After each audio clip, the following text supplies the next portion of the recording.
मैं इस वीडियो के माध्यम से आप लोगों को बताऊंगा परमेश्वर के कुछ बेहतरीन वचनों को। तो देखिए मत्ती अध्याय 25 उसकी आयत नंबर 32 में लिखा है।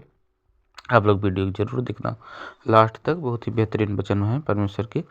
32 में लिखा, और सब राष्ट्रों के लोग उसके सामने इकट्ठे किए जाएंगे, तब वह लोगों को एक दूसरे से अलग करेगा, ठीक जैसे एक चरवाहा भेड़ों को बकरियों से अलग करता है। यानी दुनिया के अंत के दिन में लोगों का न्याय के वक्त एक दूसरे से अलग किया जाएगा।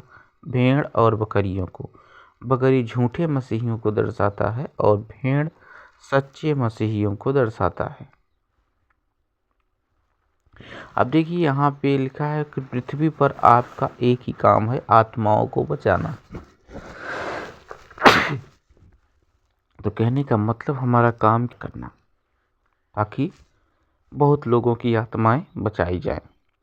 अब देखिए लिखा है याकूब 5 का 1 से 3 तक में, हे धनवानों सुन तो लो, तुम अपने आने वाले कलेशों पर चिल्ला चिल्ला कर रो, तुमने अंतिम युग में धन बटोरा है। दुनिया के अंतिम युग में तो धनवानों के लिए ये वचन है कि धनवानों सुन लो, अंतिम युग में तुमने धन बटोरा है। जोर जोर से रो और चिल्लाओ, क्योंकि प्रभु ने कहा कि धनवानों का परमेश्वर के राज में प्रवेश पाना बहुत कठिन है। अब प्रेरितों के काम अध्याय 5 में अगर देखें तो यहाँ पे लिख रहा है, जब पौलुस और पतरस और यूहन्ना प्रचार कर रहे थे तो भीड़ ने उनको पिटवाया। तभी गमीएल कहता है, ये परमेश्वर का वचन है तो कोई मिटा नहीं सकता, अगर इंसानों की तरफ से तो मिट जाएगा। अब देखिए यहाँ पे 41 वचन लिखता है, महासभा के सामने इस बात पर खुशी मनाते हुए चल दिए कि यीशु के नाम से उन्हें बेइज्जत किया गया। अब देखिए यहाँ पे प्रेरितों के काम 5 अध्याय 15 आयत में, यहाँ तक कि वे बीमारों को बड़ी सड़कों पर लाकर चारपाइयों और बिस्तरों पर लिटा देते थे, ताकि जब पतरस वहां से गुजरे तो कम से कम उसकी परछाई ही उसे ठीक कर दे। यानी पतरस की जब परछाई भी पड़ जाती थी बीमारों पर तो बीमार लोग चंगे हो जाते थे। प्रभु ने इतना पतरस को सामर्थ्य दिया था। अब यहाँ पे यूहन्ना अध्याय 8 उसकी आयत नंबर 12 में लिखा है, प्रभु यीशु मसीह ने कहा, जगत की ज्योति मैं ही हूँ, जो मेरे पीछे चलता है वह अंधकार में न चलेगा, उसके पास जीवन की ज्योति पाएगा। कौन सी ज्योति? जीवन की ज्योति। तो जैसे हम अंधेरे से अच्छा रोशनी होती है, उसी तरीके से अगर हम क्या है, प्रभु यीशु मसीह यहाँ पे कह रहे हैं कि मैं जगत की ज्योति हूँ और जो मेरे पीछे चलता है वह अंधकार में न रहेगा, उसके पास जीवन देने वाली ज्योति होगी। तो जीवन देने वाली ज्योति क्या है? परमेश्वर का वचन। अब देखिए यूहन्ना अध्याय 15 की आयत नंबर 4 में लिखा है, मुझ में बने रहो तुम और मैं जैसे डाली दाखलता में।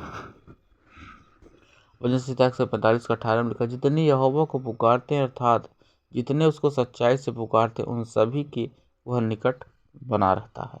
यानी परमेश्वर यहोवा तो सच्चाई से जितने पुकारते हैं यहोवा उन सब के करीब बना रहते हैं, इसलिए सच्चाई से परमेश्वर को पुकारिए।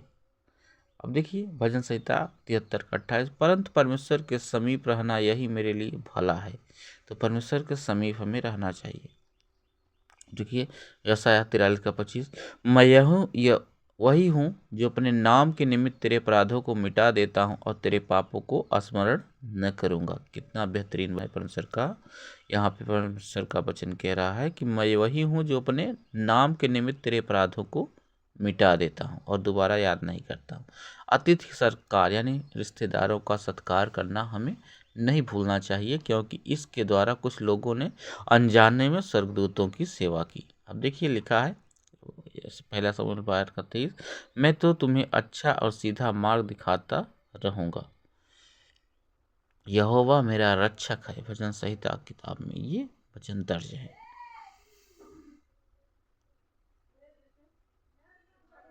अब देखिए दानियल के जब दोस्त शेरों की मार में, तब तक का यह वचन है, हमारा परमेश्वर जिसकी हम उपासना करते हैं वो हमको बचाने की शक्ति रखता है। तो वीडियो को आप लोग लास्ट तक देखना, तभी वचन समझ में आएगा। परमेश्वर के बेहतरीन वचन है इस वीडियो में, आप लोग जरूर देखना।